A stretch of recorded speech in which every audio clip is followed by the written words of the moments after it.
Hello and welcome to the Gooner Talk, back again with you guys for another show. Good morning to everybody in the chat box. How we doing? Good morning to Matt G. Let's all laugh at Man United. Absolutely fantastic to see. Balogun and co. knocking out Man U. We'll talk a little bit more about that in a second. Good morning to Adam. Good morning to Julian, to Viraj. Good morning to you, Femi.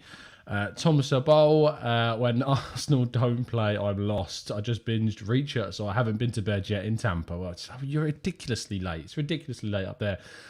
Morgan says, morning, Tom. Check out Amari Hutchinson's goal against Chelsea last night. Wow, Maradona-like. Yeah, we're going to talk about that and more.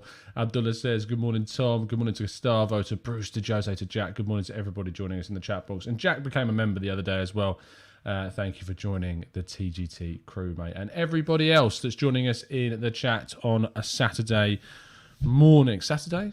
Saturday. It is Saturday. You lose track of the days doing this job. But I hope you're doing good. Hope you're doing well. If you haven't already done so, please do drop a like on the video and subscribe to the channel if you are new around here. If you are one of the people that listens to these shows on iTunes or Spotify, I don't think you can do it on Spotify, but we do upload these shows to those audio platforms. If you could leave a review on iTunes, ideally a 5-star review would be great. But if you could take like a few seconds out of your day to leave a review, that would be really kind of you. I really would appreciate that. And yeah, if you haven't already dropped a like, please also do. Good morning to Harry joining us. See, Harry, you can get up at 8 a.m. It can be done, mate. Please, if you haven't done so already, subscribe to the Arsenal Way.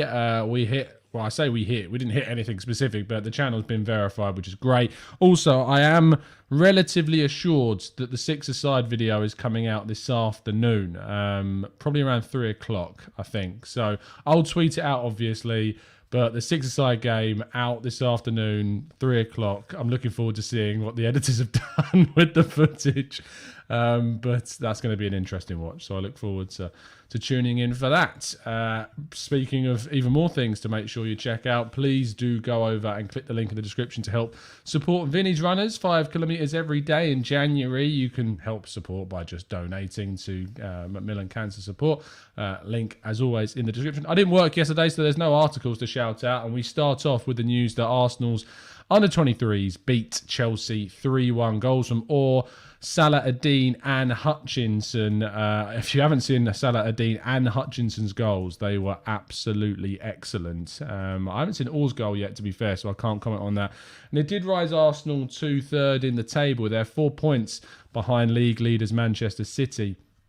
In the under-23s PL2 league, West Ham United currently sitting in second, but they have a game in hand and they're 3 points ahead, so they could go quite further forward with that. But Arsenal recording their first victory in something like 4 or 5 games. We've been on a little bit of a tricky patch of form through January, pretty much kind of mirrored how Arsenal's senior side have played. But Aziz did start this game. Aziz now back in the lineup and playing with the under-23s. He obviously didn't secure a loan in the second half of the season. So for the moment, Aziz will be playing with the youth side with Kevin Betsy's team. But if there is any kind of midfield crisis, you can imagine that Aziz will be one of the first names on the team sheet called up to be at least on the bench of Mikel Arteta's side. We'll talk a little bit about who else could be on that midfield roster in a few weeks' time. Our next story, though, is to hail following Balogun's performance against Manchester United. I loved reading what Clive said on this on Twitter. If you don't follow Clive or know who Clive is, what are you doing, first of all? Obviously, go and check out Arsenal Vision podcast. But Clive tweeted last night, watching Balogun versus fresh top Premier League Man United, and I'm really encouraged. To quote a line from The Matrix, "You move like they do. He looks a promising forward for real to my eye. He glides over the ground with such light feet. These loans are so important. Well done." It seems like a good choice so far, getting him to Middlesbrough, and in these games, he started the game against Man United. Fantastic to see them go out after all of the stick that they gave Arsenal fans for going out to Nottingham Forest. Then Man United lose to Middlesbrough in the next round. It's just sweet, glorious karma is what it is. But Balogun started. He had a shot from outside the box. I don't think caused anything. His movement was good. His link up was good. He was like, I didn't think he deserved to be taken off, but he's not started too many games, so I kind of understand why he was. But look, it was a good experience for him. It shows he can, compete. He didn't look out of place, which I think is important when you see these games, when there's these youngsters playing. Sometimes, like we saw with Patino against Forest, they can go missing. Balogun didn't go missing in this game, and was absolutely fantastic to see that happen. So a big congratulations to Balogun on his first Middlesbrough start and getting through to the 5th round of the FA Cup over Man United at Old Trafford. You couldn't write it. Continuing on, Wilshere has been speaking or rather on TalkSport, and he was asked about his next club and says, "I would love it to be Arsenal, but I am not in control of that." He went on to talk about how basically Mikel Arteta doesn't really want him to be playing right now. And you can understand that. Look, Wilshere's not played football in a considerable period of time. And it would be a huge risk to bring Jack Wilshere into the squad. A huge risk to bring him into the team, considering he's not played in so long. And we need players performing at a certain level to try and get into the Champions League this season. And if we needed a midfielder, you would have thought we would have signed one in the summer. I love Jack Wilshere. Sure, it would be poetic, it would be nostalgic, and all of the above to see Wilshere back and playing for Arsenal, but it isn't realistic, and to be honest, it isn't really advised at this moment in time. To finish off the show, Mikel Arteta and Arsenal did release an interview yesterday, which we're going to talk through. But the final story that we're going to cover is actually a transfer story. Now, according to outlet Team Talk online, they've revealed exclusively, according to them, that Zé Luis, who is, I believe, a Cape Verde international, he was rather left Russian side Lokomotiv Moscow during the January transfer window. They used the word severed. Lokomotiv severed the contract with Zé Luis upon mutual consent of parties, meaning that he is now a free agent. Supposedly, Zé Luis is basically someone who's been offered to Arsenal as a possible option at striker. It's a strange link, but it's not surprising it's popped up. He's a striker that's available. He's 31 years of age. This season, I think was it this season? I think it wasn't even this season. I don't think he's played, to be honest, this season. In 21-22, just having a look at his stats now. He's played 3 games in the senior Russian side, or senior Russian league, rather. 3 games, no goals so far. Just having a look at what he did last season. He only played 107 minutes, to be fair. Looking at last season, scored 1 goal, got 1 assist in 8 Russian League games, 2 assists in the Champions League. If we go to the season before that, still playing for Lokomotiv, or was he at Porto? He was at Porto. Scored 7 goals in 19 games in 1920, 10 goals in 31 in all across all competitions. I mean, better than no one? I'm not sure. I'm not sure Arsenal should be looking to bring him in on a permanent deal. I'd rather see Mika Biereth given opportunities, to be honest. I don't think it makes any sense. Anyway, as I said, we're going to finish off the news section by going through the comments from Mikel Arteta on the Arsenal website.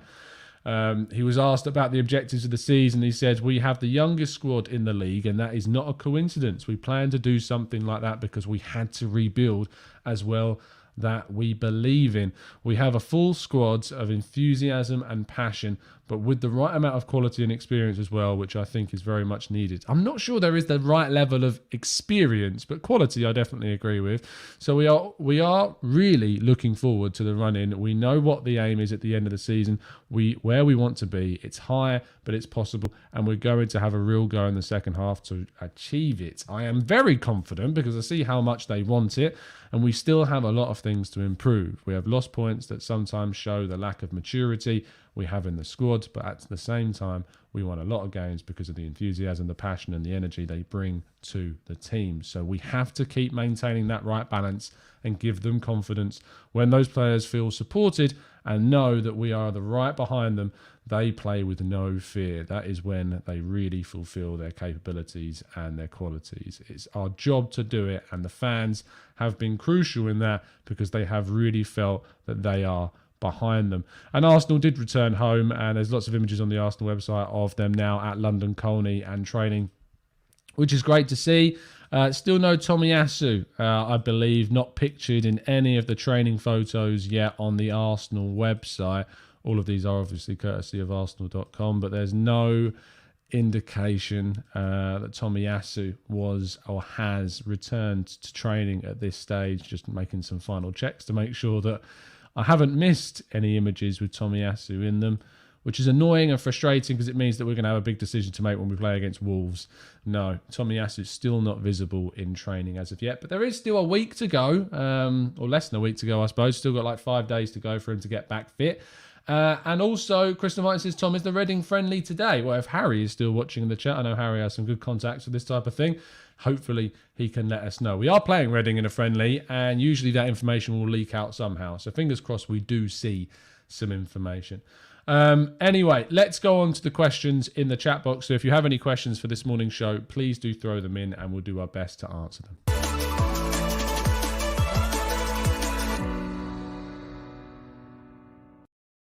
Okay, Manu says Tomiyasu doesn't need training. He's a beast. I mean, everyone still needs training. You can be a beast. Still need to make sure you're not injured, Manu. Let's scroll up, see if I didn't miss any questions whilst we were going through the chat. MFB says, what kind of striker would be the best kind for Balogun? That's an interesting question. Do you mean for him personally, as in what do I think he's going to kind of become? Because I think that he's an out-and-out number 9. I'm still not sure if I see that role for him. I kind of like seeing him playing off on the left-hand side of a central striker. I think he played that position really well with Mika Biereth in the under-23s. Could he play on his own? I'm sure that he could. I'm sure if he adds physicality, he needs to bulk up a little bit more still, and adds that kind of hold-up play to his game. I'm sure that's something that he could do.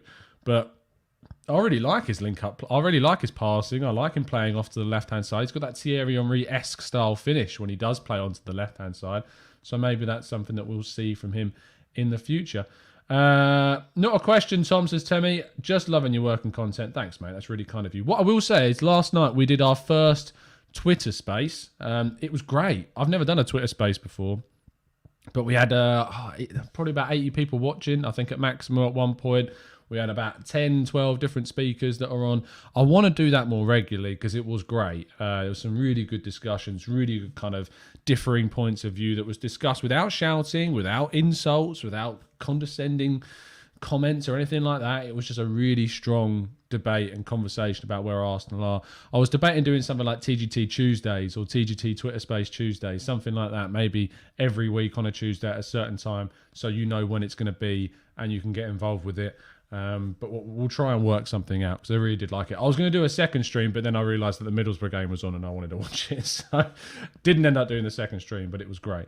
Let's go to Andy Love, who says, hi, Tom. It's great that you reported on the Under-23s win last night, as it's important that fans are aware that we have some exceptional talent coming through to complement an already very young squad. Andy, we don't just report on it. We do monthly shows on the Under-23s. And next week, I'll be having a chat with Kev from Next Generation Arsenal to get a big update on how things have gone this month, plus an update on all the transfers, ins and outs for the Under-23s. So make sure you're subscribed with those notifications on to get that content. We'll also be doing our monthly William Saliba update. We didn't do our updates last month because January was just crazy with transfer news. But the update shows for the loan team and for Saliba will be back. And we're going to be doing a following Balogun report every single month as well. So all of that goodness is coming on the channel, so make sure you're subscribed to get it. Matt G says, Tom, if Arsenal were debating whether to activate Isak's release clause, does this mean that we would have had agreed personal terms with the player?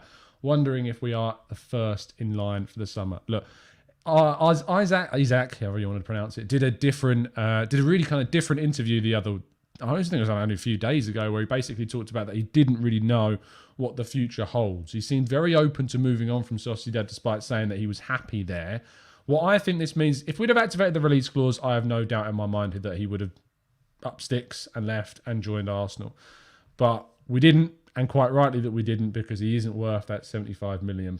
But possibly, we'll see. So it says, is Arteta the luckiest manager in history? I mean, what he inherited from Unai Emery, is he the luckiest manager in history inheriting that? I'm not so sure. But there is an argument that with no first team senior experience to get the Arsenal job, you know, that takes some luck in some way. So I think it's a bit of both, to be fair. Omar says, why are most of Arsenal fans on the extreme? I don't think most is fair, Omar. I think, unfortunately, what you see is that the vocal minority obviously stands out a lot more than the overall majority. Some days so happy with players and then the next day so critical with them doesn't make any sense. People make mistakes and everyone has a day off. Yeah, as I said, Omar, I think it's a case of you see and hear the vocal minority. and the very extremes shout the loudest. So you feel like there's a larger proportion than there actually is. But no, there is obviously, you're always going to find people at different ends of the spectrum on things, that's for sure. Afro joined us in the Twitter space last night. It was great to see. Scrubber Steve says, "Brave man Tom going on Twitter like that." No, look, you can call it brave, but I thought it was interesting. It was really great getting different opinions on the Twitter space last night. And look, I'm not saying that there's never going to be some kind of trolls in the chat or whatever, or in Twitter spaces, but there's ways to deal with that, and they're recorded, so you can just reference that and send it through to Twitter if you need to. Manu says, does Mika Bireth already have a better touch than Lukaku? Probably. AJ says, good morning Tom, do you see a really bright future for Hutchinson? His dribbling is stunning. I hopefully do. The problem is that his contract is still running down. In fact, it's pretty close to the end. I think he's only just got over a year left on his current deal. And as far as I'm aware, Kia Jarabchin is also his agent. So very, very interesting how that's going to work out and how Arsenal kind of tie him down to a new deal if they can. Ridlian says, Tom, thank you for all the shows every day. Love your commitment. Thanks, mate. Really appreciate that. Harvey says, hit the likes. If you haven't done so already, please do hit the like button. Amandeep says, we keep trying Eddie and expecting a different result. Should we not at least give Bireth and Hutchinson a go? Yeah, absolutely. I really have given up on Nketiah right now. He's going to go at the end of the season. Why not give opportunities to some players that are actually going to stay? Zana says, why are some people twerking for Spence? His numbers show either subpar or average performances. Or is this based off his performance against Arsenal? Or am I missing something? Look, let me read you. I wrote an article on Jed Spence, basically where I spoke to our Fan Brands editor, who is a massive Middlesbrough fan. Of course, that's where Jed Spence is on loan from. Let me throw up this so you guys can see it. Give me 2 seconds. Just share the screen. Share. Here we go. So yeah, I wrote this piece for FL talking about Arsenal falling into Jed Spence's trap as defender won't offer what Mikel Arteta needs. So if we just scroll down to where we start the comments. The problem Arsenal have is panic buying in January, exactly like what happened. Ironically, in the same position when signing Cedric, the team needed depth and instead of considering further options, jumped at an easy target and a client of Kia Jarabchin. Now, we scroll down to the comments where Ross has spoken about him. I'm not going to beat around the bush here. The last thing Arsenal want to do right now is sign Jed Spence. I can completely understand the clamour for Mikel Arteta to sign a more attack-minded right-back to offer a different type of option to Takahiro Tomiyasu, but Spence isn't your man. Having been handed his chance in the Middlesbrough team by Jonathan Woodgate, Spence looked very promising and his pace was causing Championship defences all sorts of problems. However, as soon as news of Tottenham's interest in him surfaced, Boro never saw that promising player again. His attitude looked off and there were countless occasions when he was caught moseying back to the halfway line like he was on a lazy Sunday morning jog than actually busting a gut to help out his teammates. You're probably wondering who that was who tore Gabriel Martinelli apart at the City Ground a few weeks ago. If I think Spence is this bad, right? Suffice to say, I wasn't particularly shocked to see him turn up to play a Premier League team in front of the TV cameras. Blistering pace will get you so far in a league like the Championship, but as soon as you step up a level, you need a lot more than that. It's plainly obvious that the Arsenal squad is in desperate need of both quality and character, and Spence won't offer you either. So there's your damning assessment of Jed Spence, unfortunately. So I would not be going after the Middlesbrough loanee at this moment in time. Question Ritian says, do you think Balogun will get game time at Arsenal? I'm very hopeful that he will, but Arsenal do still need to sign not even one, but two strikers, two forwards at least, in the summer. Mark says, morning Tom, waking up with a hangover this morning, so please whisper. Just turn your volume down, mate. Simple as that. Harvey says, if we want the players at the top of our list, do you think we have to overspend if we are in competition with other big clubs? Yes, it's unfortunately just part of the business of football. You will have to overpay to get certain players. It's as simple as that. I realise how strong the light is on this side. Let me just bring this down. Is that better? That's miles. I'm dark, but there we go. It's a bit better. Let's scroll up a bit more. Why wasn't Mika sent out on loan? Because we sent Moller out on loan. That's why he didn't go out on loan deep 11. The plan is to send him out on loan next season, but otherwise we wouldn't have really had an available striker for the under-23s, so we didn't send him out on loan. Mitchell says, is it common practice to have summer transfers already done in principle at this time of year? Common? I mean, behind the scenes, maybe. But what I would say is that we've done it before. If you remember Lucas Podolski, we agreed that deal way in advance. Chelsea agreed the Timo Werner deal way in advance. It does happen. It's not rare. Arsenal could do it, but it would be very difficult to kind of commit. If you remember back to the Timo Werner one, Chelsea bought him before they'd even finished their Champions League run, because it was the year where the pandemic hit and they were playing the Champions League in August in that knockout competition in Portugal. And Werner couldn't play for RB Leipzig because he'd already signed for Chelsea. Omar says, are you content with Arteta as in how he is managing the environment at the club? Wages lowered, way of play changed, needs some players to be a force in the Premier League. Look, content is not the word, is not what I want to be. I want to be encouraged. I want to be emboldened. I want to be passionate. I have questions. I have doubts about Mikel Arteta, but I wouldn't get rid of him right now. I would wait until the end of the season, see where we finished, assess what we've done, and whether or not a different manager would be able to take this team forward, in my mind, better than Arteta. But right now, I'm interested to see what continues to go on. I don't mind him doing with the squad what he's doing. I don't mind him ostracising players if they aren't getting with the programme or if they're being disruptive and not being professional. I'm fine with that. Because we've needed to bring some accountability to the team. I do find it strange how for so many years under Arsene Wenger we moaned about his loyalty, we moaned about him not treating the players. Basically he was treating them more like a father than a manager at times. We've got a manager now that's come in and ruled with an iron fist, which some people may say is harsh, but I think that Aubameyang deserves to have been sent away. I think that Guendouzi deserved to be exiled from the team. I think that we've been in a situation now where where things are improving and the squad looks together more than it did previously. And we may see the benefits of that towards the end of this season. Let's wait and see. I would have signed a striker in the January window, an Artur Cabral, someone of that ilk. But, you can't have everything, I suppose. Sam says, I think Tom has blocked everyone who is already disrespectful on Twitter, hence great space. Yeah, this is true. I think I've got something like 1,000 blocked accounts, and there's 700 blocked accounts on here, like so many. I just take responsibility for the audience. Like, why would I want trolls? Why would I want abusive people? Why would I want anyone saying awful things about my guests that come on? I wouldn't. So they just go. It's as simple as that. Oki says, Tom, talk to me about Biereth. What are his main qualities and weaknesses, and why do you think he can make the jump to the senior Premier League football when so many others have failed? Oki, from what we've covered of Biereth, and obviously during our monthly updates with Kev from Next Generation Arsenal, you can find him on Twitter at Scouting Indoors. Biereth is a player with a good touch, good finish, someone that's really got an eye for goal. He's not selfish either. He's really good at kind of creating for his teammates. He got a ridiculous amount of assists in his final season with Fulham. So that's something to look out for in him. He's a great creator as well as a striker. Decent in the air. Still a part of his game he needs to work on. But, at 6'1", he's got that ability to his game. Physicality too. I think he's a player that has got the characteristics of someone that wouldn't be a bit like Nketiah, too lightweight for senior football. I think hopefully he's got the ability to transition, and I look forward to seeing him in the second half of the season and then getting a loan next season as well.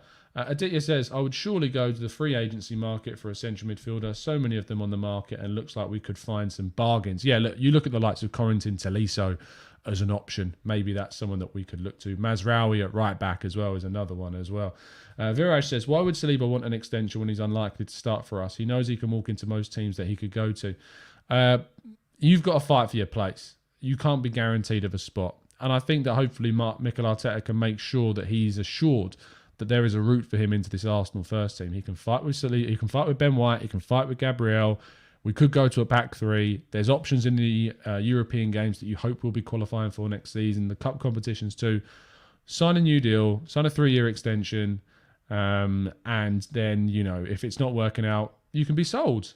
But I think Arsenal need to take control of that situation. And if if he doesn't want to sign a new deal, then we may have to look to sell him. I think we need to give the ultimatum in the summer of basically, 3-year extension, or we sell you. And we're not going to sell you unless it's for like 40 odd million quid. Otherwise, you're going to stay. It's as simple as that. PAPP says, Tom, what's your opinion on Arsenal signing Sosko or Simic? Do you mean Sesko? Sesko is the RB Salzburg striker at the moment.